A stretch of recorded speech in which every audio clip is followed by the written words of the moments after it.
Hey guys, my guest this week had to cancel, so I'm putting out the show that I was going to release last Thursday. This show is very different than the usual Monday shows, but I had a lot of fun recording it, and I hope you have just as much fun listening to it. For regular listeners, you'll remember my guest Uncle Eon from the episode called Happy Panda, but if you haven't listened to it, check it out.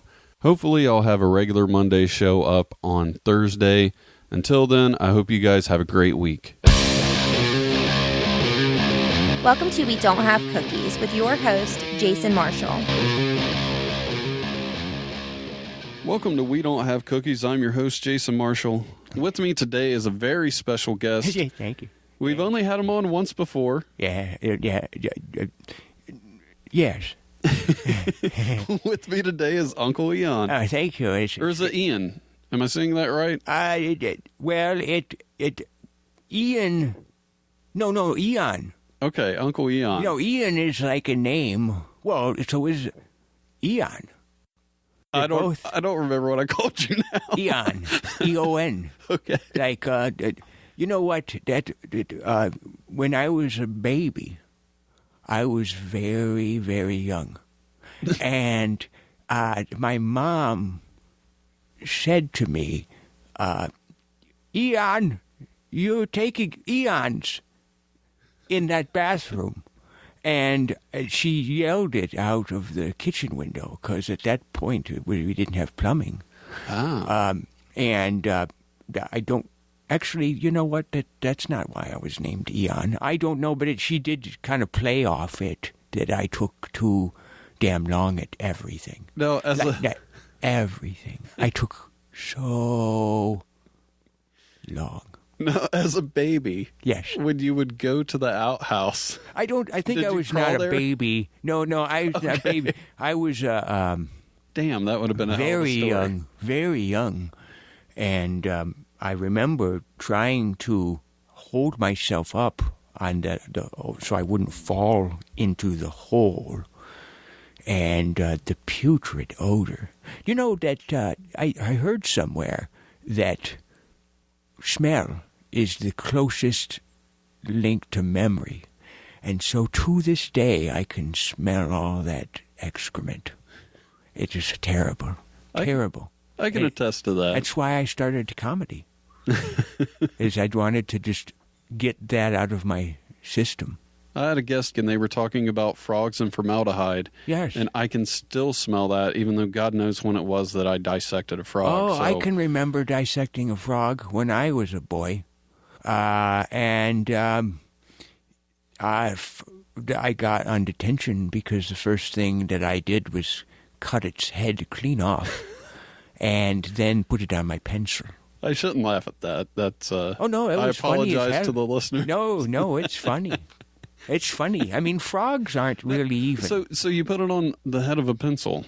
Yes. Kind of like when you watch one of the, like a horror movie where there's a place telling people you shouldn't go past this point, and they have like a head of a pig on a stick or something. No, that's what I was. You were marking your territory? I was just kind of like, hey, look at what happens to you if you mess with Eon.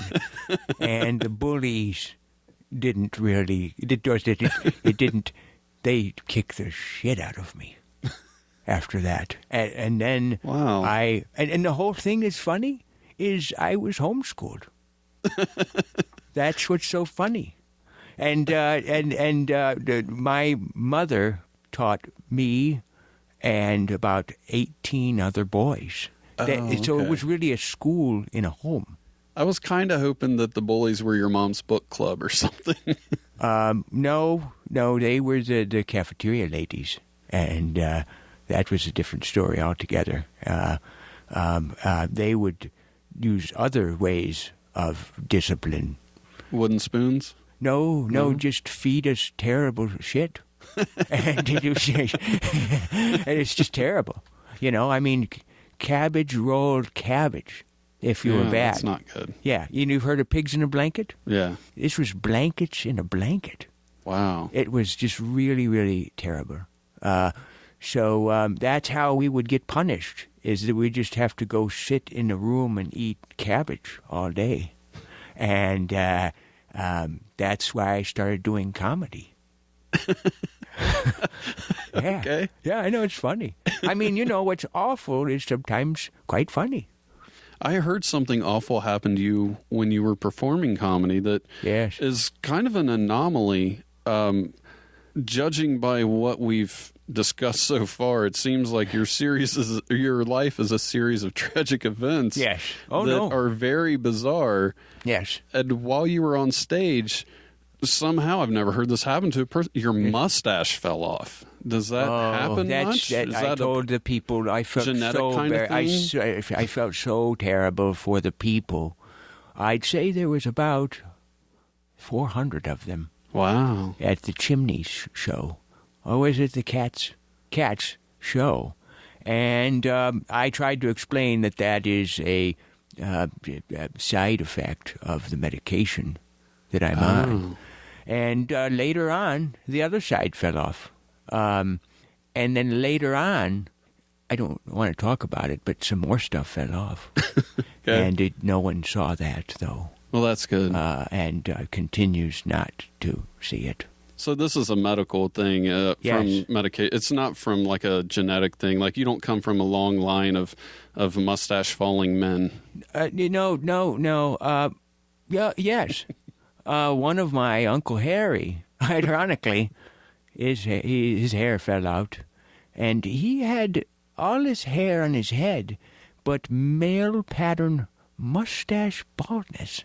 Oh, man, that's a shame. I think he had some sort of strange selenium poisoning where he had a little right on his face, like right here. If you see where my face, can the viewers, do your podcasters see right now what I'm doing? Right here, folks. When you push on your lip right here. My Uncle Harry had all that stuff fell out. Right there to there. Or here? Over here. That whole region. Gone. Wow. But that wasn't anything like what happened at the Chimney Cats. That's different totally. That's because of this medication I'm on that keeps me focused and healthy, and sometimes I can carry on stuff better. Now, I got a question that was for my guest that I had on Monday's podcast. Oh, yeah. I'll reuse it for you because I'm sure we'll have something that we can go off of with this. Okay, then. As long as it's not, is it expired? No. Okay, good. No, we're a couple of days before the expiration date of this question. What is the name of your first ever dog, and how long did you have him or her? My first ever dog was named Costello, and he was just kind of portly. He was a mixed breed. He was part Chihuahua and part Great Dane, and god awful ugly ass thing. Boy, if you just could picture, and when those two crossbreed, just the head of the Chihuahua is the only part that would express itself. And so if you could picture a Great Dane. So it's like the giraffe of dogs. With a Chihuahua head. Okay. It was incredible. And so I'd be, Costello, come here. And then it would just burn me with its stare so I could give it a snack. And eventually I just got tired of it. And I said, we're going for a ride. And jingled the keys. And then I just said, let's get out and take a walk. And then I just left it there on the highway. No, I'm assuming if it had a small head, it probably had a small tail too. I never really bothered to look. Okay. But that was... And then so the next day, I kind of started to feel a little bit of remorse. And I went out there to look for him. And I heard some rustling in the woods. And I never found it. I got a follow-up question. Yes. This might sound a little odd, but I got a hunch about this one. You know what? Odd is... I can do odd. When you took the dog for a walk... Yes. Did you ever saddle it and just ride it down the street instead of actually walk it? Well, here's the thing. is I was too big for that, but little children loved it. And that's why I really feel bad about letting that dog go, because I would charge them $1 each ride. And I was really pulling it in for a while. One little boy fell off and hit his head, but I told him, like, he swore to me he wouldn't tell his mother. And he never did. But I told her, and she was pissed. and so then I knew that then all this business had to end. And just like everything, we're all going to die. You know? You don't think about that? I'm going to die. Probably me before you. You're a young, strapping man. As I've talked to in the radio station, I just was, you're at the peak of your fitness and vitality. Me, I have so many physical problems now that I take medicine that makes my mustache fall off. And I can't, double vision? Mm-hmm. Well, I get like triple vision. Wow. And that is really hard. You go for the middle all the time. The middle one is the truth. So then I just drive. When I drive, that's what I do. Go right for the middle. Okay. Yeah. And I've heard the average of the two. 3. I've heard that the doctor has actually talked to you because they're worried that your vision may get worse and you'll end up with kaleidoscope vision. Is that accurate? Is that like a kaleidoscopomy? Is that what that is? A coloscopy. What do they call those things when they stick the large camera in your ear? I thought I knew where you were going with that, and it's your had ear, an answer, right? but no, it's okay. It's close. Close to me. It's close to me. Oh man, I forgot the name now because you threw me with the ear thing. Colonoscopy. Oh, yeah. I have a friend who had. Yes. By the way, people out there listening, go and get your kaleidoscopomy when you're 70, I think it is. That might be a little young, but 70? It's never too early, I guess. Go get it, because I had a friend who had, he had sickness, and they had to take out part of his, what do you call it?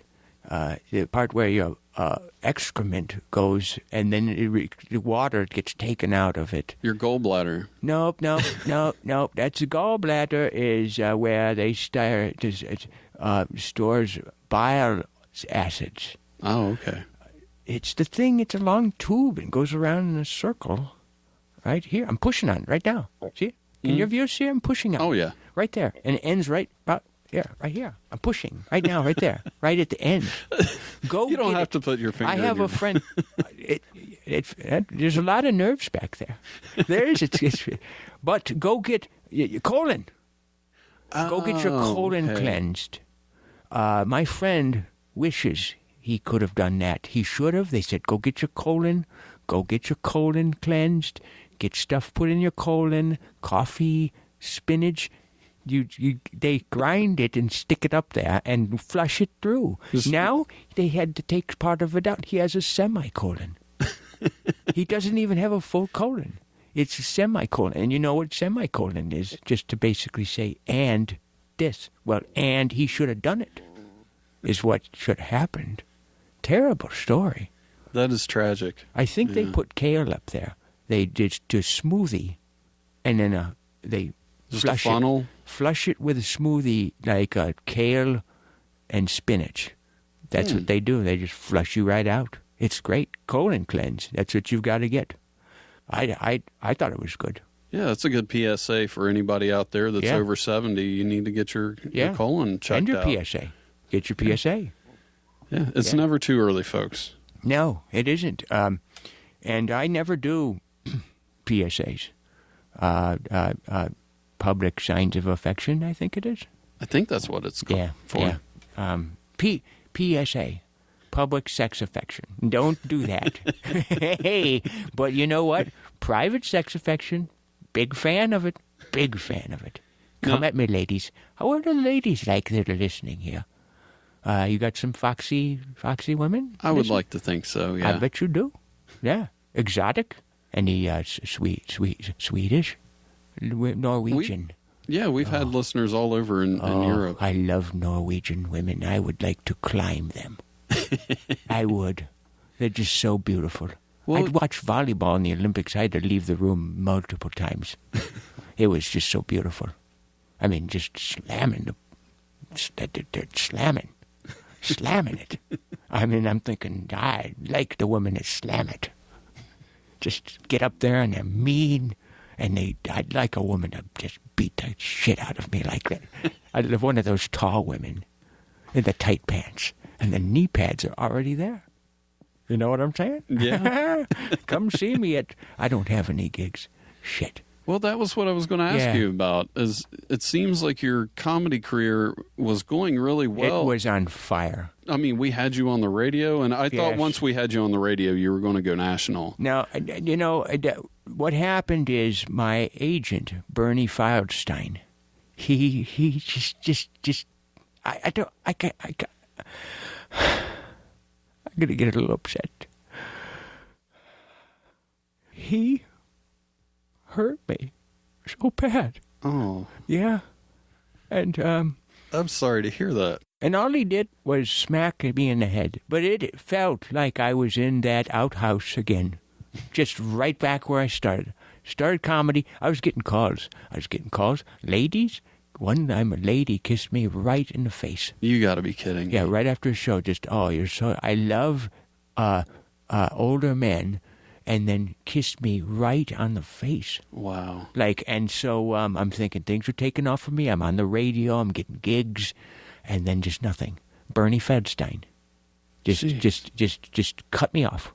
And that's the part about doing comedy that no one knows about. It's the behind-the-scenes stuff. Yeah, all the cutoffs. The cutoffs and very, very poor,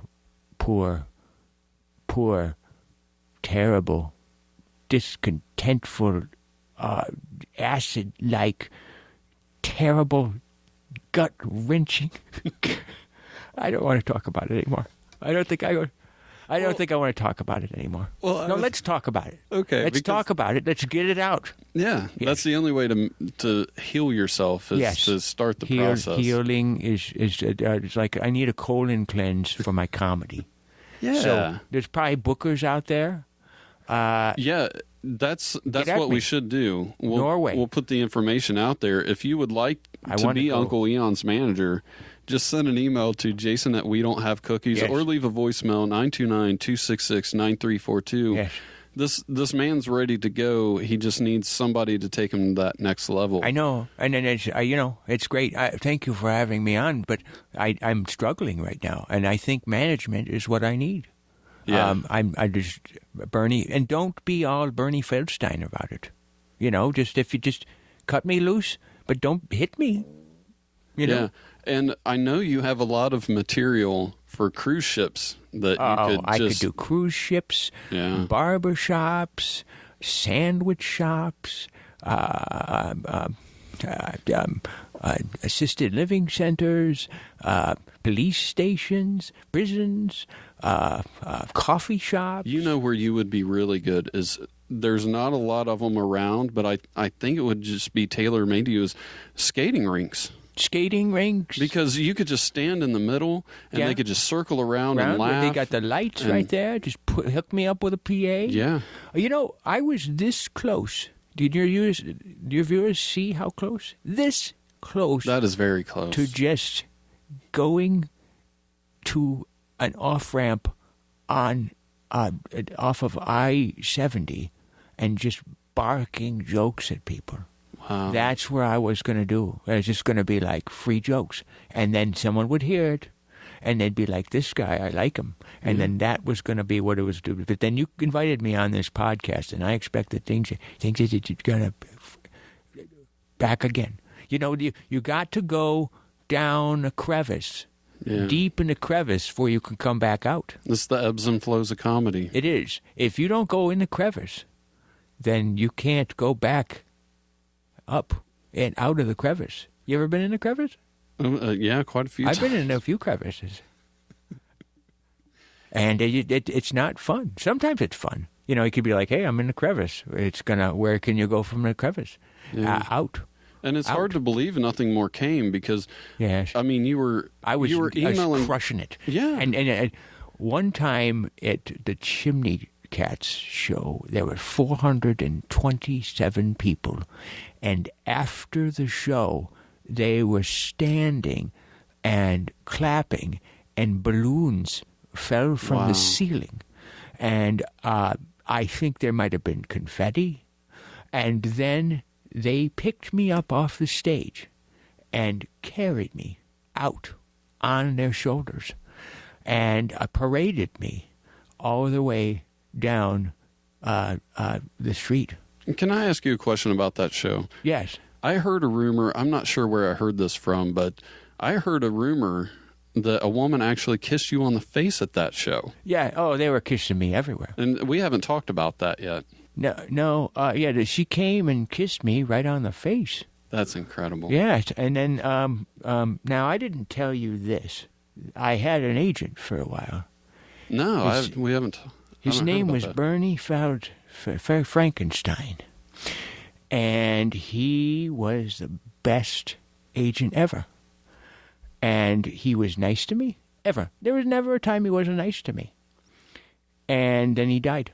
Oh, man. Yes. Sorry to hear that. In a ballooning accident, I think. Oh, that's... They never found his body. The silent killer. It is, because you don't hear it go down. No. It's just like in a plane crash, you hear, and there's just shards of metal everywhere, and then hot fuel goes against the engine parts, and there's an ensuing explosion. Mm-hmm. But with a balloon crash, just very silent. You have to listen hard, and you might hear this sound. That's it. Yes. That's it. That's all you got. That's all you got. And so you literally can hear screaming.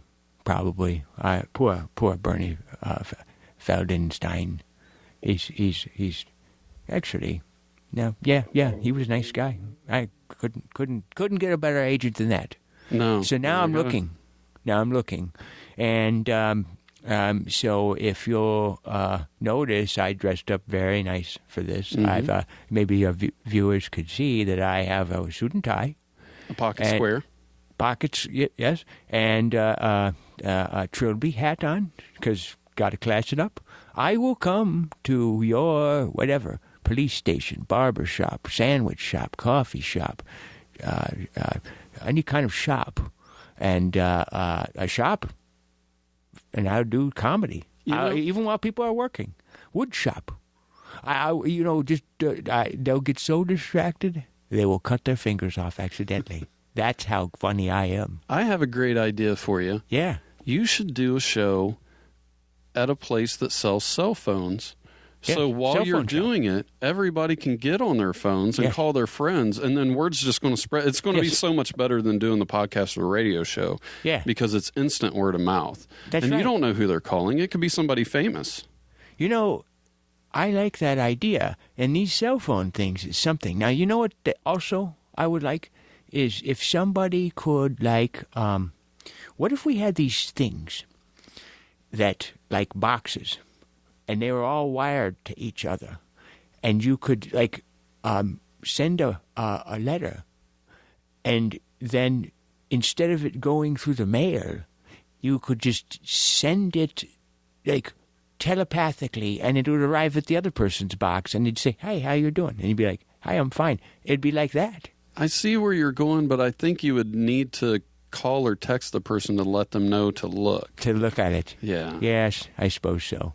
Maybe it could make a sound, and you'd be like, "Oh, somebody's trying to talk to me on this box." Yeah. I'm not trying to shit on your idea. I just think there needs to be an extra step to make it easier for people. Yeah, they wouldn't be. They just look at it like, oh, it's just a box, and then sometimes it might have a message on it to me, and that's sometimes not.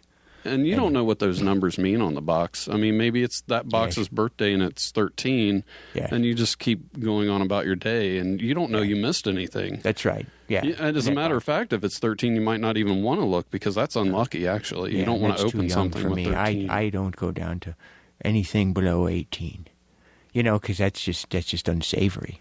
Yeah. There was a time when I was I like to talk to the kids at the bus station, the bus stop.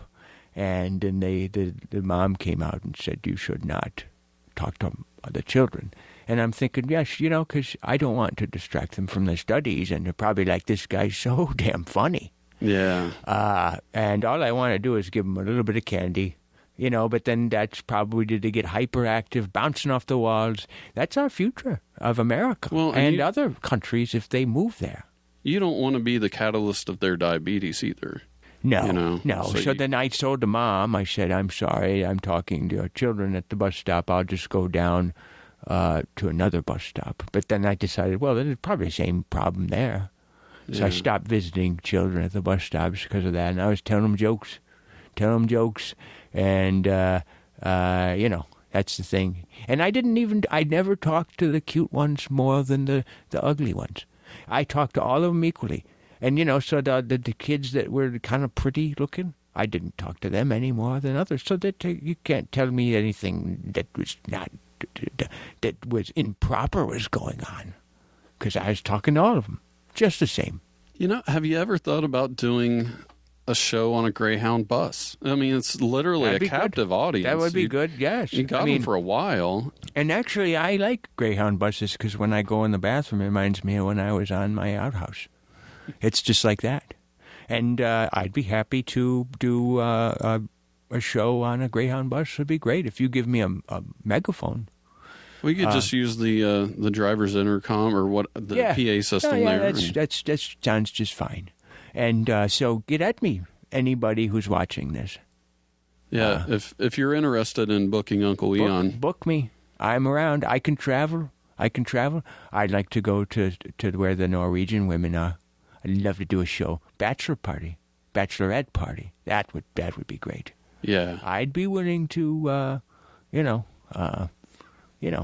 bear some of my clothes off if I had to, like right here and there. Can you people see where I'm grabbing myself? Yeah. Yeah, right there. I'd get totally down to where I just grab myself with both hands, like that. Just Action Jackson that bitch, right? Yes. And by bitch, I mean the bachelor party, not any one woman there. Not that, yes. I want to make sure I clarify that. You see, you got to watch your audience. You can't be calling them bitches. Right. It's not. Hoes, fine. Bitches, cross the line. That's what my mom always told me. It's all in the delivery. That's what my mom always told me. Yeah. Hoes are fine, like bitches cross the line. Where's your mom now? Is she... Can I call her or anything? We can try. Okay. Do you have a Ouija board? No, that's terrible. I'm sorry. That's terrible. That's like my wife. Oh, my wife she passed away. Oh, I'm sorry to hear that. No, it's part of... Just talks too much or what? Well, I mean, she... Knows too much? No, that's the thing. It really killed our sex life when she died. It brought it almost to nothing.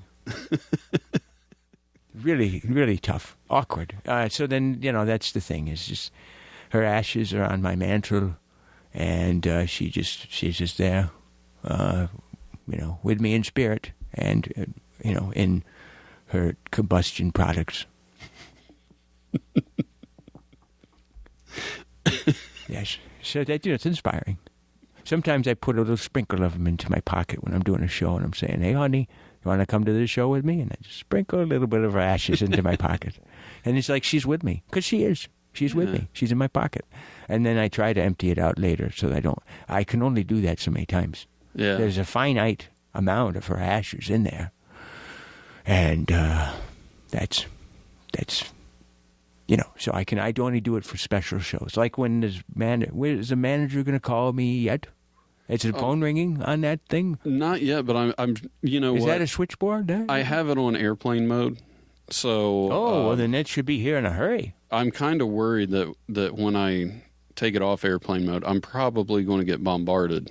I didn't really think about what I was doing. Yes.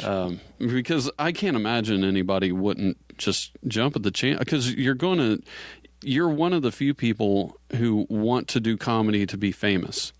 Oh, and that's not the a lot only of reason. people... I don't even like making people laugh. Yeah. I just want to be famous again. And I don't think I've never met anybody who's done comedy that really wants to make it. A lot of people, they're just, a lot of them don't even do open mics at clubs because they just want to stick to living rooms and bars, and it's kind of uncomfortable. But you have a bigger picture. Oh, it's big. It's the biggest picture you could picture. Huge, panoramic. See, right there. You got it. It's gigantic, huge. It's so big that you could see the Earth isn't flat anymore. That's how big my picture is. But, I mean, you're willing to work anywhere, and not just anywhere, internationally, and... I want to get a show in Norwegia. Well, the thing that's impressive, you don't even want to just worry about clubs in America or do things internationally in Norwegia. Norwegia. I want to go to Norwegia. You know what? Go ahead. You want to actually invade international waters as well. I mean, you're a global comedian, and it's true. International waters. Well, there's same water, right? It's water's water. International. Why do we got to be so national? If you go and get water in like the kind that they make this. You know where I want to go? Artisan. I had an Artisan Pizza. It was awesome. It was the best. And I'm like, I want this Artisan Pizza. If I could only go to Artisan. Yeah. And anything artisan is always done with, it seems like they don't mass produce anything. They just want to make small handcrafted amounts of everything. And I handcraft all my jokes. I don't mass produce them. I'd make them in small, tiny batches, and then that's the way I want to live my life. I don't know what the women in Artisan look like, but I will probably be just fine with them throwing themselves at me. And your jokes are really, I mean, they're fantastic. They're spot on, aren't they? Oh, yeah. I mean, I crush it every time. Your jokes are so funny. I've actually heard Johnny Carson do them a few times. And that's pretty bad because he had to go back into the future. Well, he's rich. I'm sure he's got a time machine or something. Oh, I think they actually artificially preserved his head and reanimated it, and then that's how that all does. It's all, they say computer graphics, imaging, but I think it's just that he reanimated his frozen head and came back, stole my jokes, and then did them. Could be. And back. Yeah. And then that's how it works. It's a flux capacitor. Yeah, because I actually heard you tell the joke first, yes. And then I heard it was I was up, it was like 3 o'clock in the morning, and I saw an infomercial where they were selling some of Johnny Carson's stuff, and I think he did a few of your jokes to kind of build the DVD set to get people to want to buy it. I used to have an agent. His name was Bernie Feichelstein. Oh, let's get into this. I haven't heard about this. Yeah. Well, that guy, he got me on the Carson show once, and I never was able to go back on because he had died. Johnny Carson had died. Oh, that's a shame. He had it was a lung problem, and then Johnny, he called me from the afterlife and told me he was sorry. It was strangest phone call ever. Yeah, you could tell it was. I'd pick up the phone like 3 a.m, and it's just ooh, ooh, and then I was like, "What, Johnny?" And he's like, "Sorry." And then that's it. Just hung up. Wow. As Johnny Carson called me from the afterlife. So I heard a rumor about that, but I didn't until I got it from you. I didn't want to believe it. So then I called Bernie Feichelstein, and then he just never returned my call because he knew that with Johnny dead, I was dead to him. And but he was a bastard, that guy, Bernie Feichelstein. I stole plenty of my jokes and then sold them to other comedians. Oh my gosh, that's what he did. So worst guy ever. I never recommend him. Well, I heard another rumor about you, and I want to get into this real quick. Was this the one about the pickles? Well, I want to get into that. Okay, I'm saving the best for last. I heard that you did a show, and you did really well. Oh, absolutely. Well, I've And, never known anything other. Yeah, exactly. Never known anything other. I separate myself from the rest of everybody. For sure. Absolutely. But after the show, Yes. a woman, a human woman, came up and kissed you on your face. Is that true?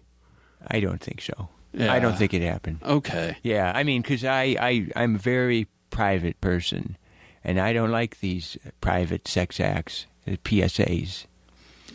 And so public sex acts, I don't do. So, no, I don't think she kissed me on my face at all. She might have kissed me somewhere else, but not at the show. That was the other PS. That was the private. Yeah, first thing I say when a woman storms me and comes and runs up to me is I say, no kissing on the face. None. Got to keep it professional. Below the belt. Yeah, that's below the belt to kiss me on the face. Yeah. Yeah, I don't do that. Don't like it. It's a public sex act. I don't even like private sex acts. I don't even like them. And it takes away from the aura of you. I was about to say that word. Ambiance. Because you're dressed so classy, and you don't want such a classless act happening to such a classy look. It would take away from. Yeah, I was wearing a seersucker suit that day. Seersucker, genuine seersucker. Now, do you ever had to wash dry clean a seersucker? Unfortunately, I haven't had the privilege. It is, and then and ironically, I think she was a seersucker. You know what I'm saying? Mm-hmm. So that's just. I mean, I respect most women, but there's these ones that just all they can think about is getting a guy like me and throwing me down on some soft surface and then ravaging me. And I don't think it's fair to men like me. I still am mourning if she was from Norwegia, let's do that thing right now. If she's a volleyball player from Norwegia, I make exceptions for that. But I remember that woman, and she had a wandering eye, like literally wandering. Like, it's like you can't, she had to pick it up and put it back in a socket. Wow. It's not away. Figurative at all. No. It's a literal. Oh, she had a nice figure. But it was her wandering eye that got me. I'm like, you do know your eye is wandering right now? And, she's like, oh, sorry. And then she puts it back up in her eye socket. I'm glad we put that rumor to rest because it's really been bugging me. And I've wanted to ask you, and I've been wanting to ask you the whole time, and I just couldn't work up the courage. I'm glad that we got over it. Now, there was a woman who kissed me on the face once, but that's a different story. Yeah. What happened with that? She kissed me on the face, but it's not a big deal. But the pickles. Mm-hmm. I like pickles. That's it. That's all I wanted to say is I like pickles. I think that's a good place to close. That's a great. Yeah. It's. I like pickles. I don't having cookies, but I really like pickles. I like that. Yeah. That the juice. Take a little sip. No, love the pickle juice. It's nothing better than that. And with the garlic floating, do you like that part? No, I like my garlic to sink. Oh, okay. I get heavy garlic. So that's it. That's all. I like pickles. They were cucumbers, but they're better when they're pickles. Everybody, I tell you what. When you get the phone calls from all the managers. Wait a minute. They used to be cucumbers. Yeah, but, let's not get into that because then it's like we always put a higher value on stuff when it's younger and it's not wrinkled. You've been pretty truthful through this whole interview, but I'm not trying to start anything, but that sounds like bullshit. You mean it's just pickles when they pick them? They're just already pretty sure. I mean, that is. I think. Well, you know what? I've Jason, seen trees with pickle jars. You know what? I think you're not. I think you're a little bit ticked in the head, but no offense. I think I disagree, but thank you for having me on. And I like them. I don't care what they are. Artisan pickles would be best. The best. Those are the kind that made in small batches. You buy a jar, there's just one pickle in there. One pickle in the whole jar. Just swimming around in there. Has plenty of room to, whatever pickles do, it has plenty of room. And that's what they need. They need to breathe, I think. Have you ever had pickles from Norwegia? No, but I would like it. What is that her name? Pickles? No, it's a country. It's very popular. I'm excited. And I just God, I hope there's a Norwegian woman that calls. Or, the agent. I don't even talk to Bernie Forkstein. Who's that? This guy used to be my manager, and maybe he'll come crawling back now that I'm coming out of the crevice. Well, let's get into that real quick. I didn't know you had a manager. I had a manager. His name was Bernie Ford. And he gave me pickles after every show. Yeah. It sounds like a dream. You just paid me in pickles. I'll do. Pickle factory. I would love to do a show at a pickle factory. Why would you want to be paid in anything else? That's what you're going to spend it on anyway. Just cut out the middleman. No. Now you don't have to go to the store. That's right. Yeah, no middlemen. I don't like middlemen. Yeah. They're too average. I like the men on either side, but not the middlemen. No, I like them over here. Can your viewers see that what I'm doing? Yeah. Okay. So, yes, I'll do a show for pickles. For those people listening who aren't paying attention, we'll have little diagrams in the show notes. So, yes. When he's showing you where the mustache fell and different things like that, well, those will all be written Where do out. I wave to when we say goodbye? Oh, just to your left. Okay. Thank you, everybody. And God bless you. And give me a call for stuff. Well, Uncle Eon, it's been really good to have you on the show. I hope you come back. Yes. And next time, we'll have pickles for you. And I'll be out of the crevasse. Sounds great. Yes. Thank you very much. All right, guys. I'll talk to you Monday. Godspeed to you. Thanks for listening. Tell your friends about the show and leave a review.